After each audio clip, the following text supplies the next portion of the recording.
If So I you want are to give looking you a for, scientific tip for both of you. If you're in that moment of, let's say, the 21-day eating challenge, or Veronica, you're trying to figure out the scrolling business, motivation's key component is not thought.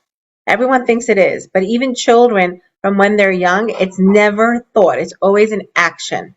So as an adult, what happens is we actually rationalize ourselves out of the motivation.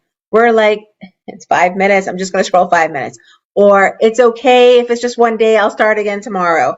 That's what we do with our thoughts. We use our high level brains. An animal is motivated only by action and survival, never has thoughts. But we mess ourselves up subconsciously with it. So the key, because commitment is easy. I commit to doing commitment. We could do is all thought. We could do that as humans. We're wired that way. Motivation comes from an action. So you might say, but hey, Amy, what happens when I'm not able to act? Like I am low, I am sad, I don't know, I want to scroll, I want to eat, I want to, what do you do then? So the concept is to create a grounding, we should be recording this, a grounding factor to the action. So if scrolling, and this is, by the way, a hack, it's not long term. It's a lot of energy. But if you do it for a couple of days, it could become your habit. If scrolling, for example, is your habit and you're seeing that even though you're committed to not doing it and your motivation is low, create some kind of action that impedes getting to that scrolling. It could be something as much as putting an additional password on Amazon or on your whatever it is that you're getting into.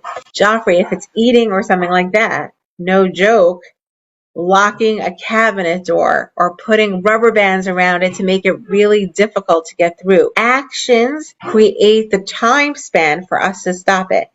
Animals do not have this issue because when they're motivated, it is the commitment. They don't use thought. There's no such thing. An animal does not kill another animal unless it's because they have a need for it. We are higher beings, so we sometimes do it to appease our emotions, to figure out what's going on in our relationships. So, but by the way, it's very simple what I'm saying. The key is, by the way, self-regulation in general. But this is just a hack that we do sometimes to bypass the brain from actually letting us do it. So you might say, but I'm fooling myself. All these questions are going to come while I'm talking to you right now. You could say, okay, she's cute. It's interesting. I get it. But I could see myself, bypassing the hack or, putting on a rubber band that's very easy for me to get away. The commitment has to be for the action preceding the motivation. And that's what we always tell, by the way. We just did this in the conversation 2 weeks ago. I went to business leaders who were saying how, I don't even do this. In our meetings, I have boundary rules and I don't stick to it because my commitment is there, but my motivation gets lacking